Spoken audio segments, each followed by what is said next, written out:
तो दोस्तों अब हम लोग सीखेंगे आर्टिकल दी का यूज। तो आर्टिकल दी का प्रयोग उस समय होता है जब हम किसी खास व्यक्ति या वस्तु का उल्लेख हो किसी सेंटेंस में या जिससे वक्ता परिचित हो।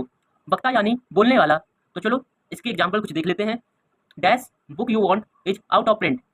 किसी ने मान लीजिए मुझसे कहा कि जो बुक तुमने मांगी है वो प्रिंट के लिए चली गई है, यानी बोलने वाले को पता है कि यहाँ पे किस बुक की बात हो रही है, इसलिए इसके पहले आर्टिकल दी का यूज होगा।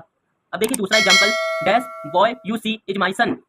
मान लीजिए किसी ने मुझसे कहा कि तुमने जिस लड़के को देखा वो मेरा बेटा है, यानी बोलने वाले यानी वक्ता को पता है यहाँ पे किस लड़के की बात हो रही है, इसलिए यहाँ पे बॉय के पहले आर्टिकल दी का यूज होगा। यानी कि जब किसी वक्ता को ये पता होता है कि किसके बारे में बात हो रही है उसके पहले आर्टिकल दी का यूज होता है।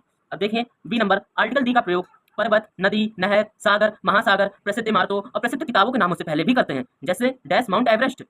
माउंट एवरेस्ट तो ये आप सबको पता है क्या है, इसलिए आर्टिकल दी का यूज यहाँ पे होगा।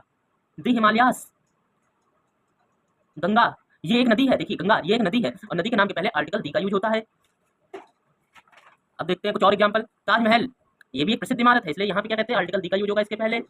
रामायण ये एक होली बुक है, होली यानी पवित्र पवित्र किताब है, तो इसलिए इसके पहले भी आर्टिकल दी का यूज होगा। यमुना ये भी एक नदी है, इसलिए इसके पहले भी आर्टिकल दी का यूज होगा। ओके, आपको अगर वीडियो अच्छी लगी हो तो वीडियो को ज़्यादा से ज़्यादा करें लाइक और चैनल को करें सब्सक्राइब।